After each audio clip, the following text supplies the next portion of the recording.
ഫ്രാങ്ക്ഫർട്ടിൽ നിന്ന് ഏകദേശം ഒരു 1.5 മണിക്കൂർ ട്രാവൽ ചെയ്താൽ നിങ്ങൾക്ക് എത്താൻ പറ്റുന്ന ഒരു സ്ഥലമാണ് ബൊപ്പാഡ്. ഇതെന്ന് പറയുന്നത് റൈൻ നദിയുടെ തീരത്ത് കിടക്കുന്ന ഒരു നഗരമായതുകൊണ്ട് തന്നെ ഇവിടുത്തെ മെയിൻ വ്യൂ എന്ന് പറയുന്നത് ഇത് തന്നെയാണ് കേട്ടോ. ഇവിടെ നിന്ന് മ്യുൾട്ടാൾ എന്ന് പറഞ്ഞ് വേറൊരു സ്ഥലത്തേക്ക് അവിടെ നിന്നൊരു 5-10 മിനിറ്റേ ഉണ്ടാവുള്ളൂ ബൊപ്പാഡ് ഹൗബാനോഫ് എന്ന്. അവിടെ എത്തിക്കഴിഞ്ഞിട്ടുണ്ടെങ്കിൽ നമുക്ക് ഹൈക്കിങ്ങിന് പറ്റിയൊരു കിടിലൻ സ്ഥലമുണ്ടെന്ന് അറിഞ്ഞിട്ട് പോയൊരു കഥയാണ് കേട്ടോ ഇത്. ഇവിടെ നിങ്ങൾ പോകണമെങ്കിൽ ഒരു ഓട്ടം തുടങ്ങുന്ന സമയത്ത് പോകുന്നതാണ് ഏറ്റവും നല്ലത് കേട്ടോ. ഞങ്ങൾ ചെന്നത് ചെറുതായിട്ടൊരു റോങ് ടൈമിലാന്ന് തോന്നി കേട്ടോ. എന്നും പറയുന്ന പോലെ തന്നെ രാവിലെ ഇറങ്ങണമെന്ന് വിചാരിച്ചാലും ഇറങ്ങുന്നതെല്ലാം ഉച്ച കഴിഞ്ഞിട്ടായിരിക്കും.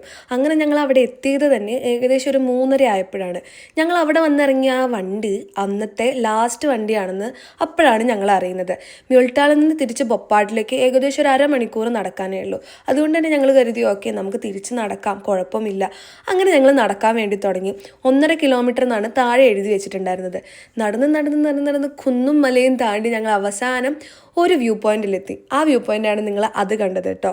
അത് നല്ല ഓട്ടം സീസണിലാണെങ്കിൽ നമുക്ക് താഴെ കൂടെ ഒരു സ്റ്റീം ട്രെയിൻ പോലത്തെ ട്രെയിൻ പോകുന്നത് കാണാൻ വേണ്ടി പറ്റുമായിരുന്നു. പക്ഷെ ഞങ്ങളതൊന്നും കണ്ടില്ല. അപ്പം ഞങ്ങൾക്ക് ഭയങ്കര വിഷമായി. പക്ഷെ 10 മിനിറ്റ്സിന് ശേഷം നല്ലൊരു വ്യൂ പോയിന്റ് ഉണ്ടെന്ന് അറിഞ്ഞിട്ടാണ് ഞങ്ങൾ മുകളിലോട്ട് പോയത്. അത് വെറുതെ ആയില്ല ഗൈസ്. ഇതായിരുന്നു അവിടുത്തെ വ്യൂ കേട്ടോ.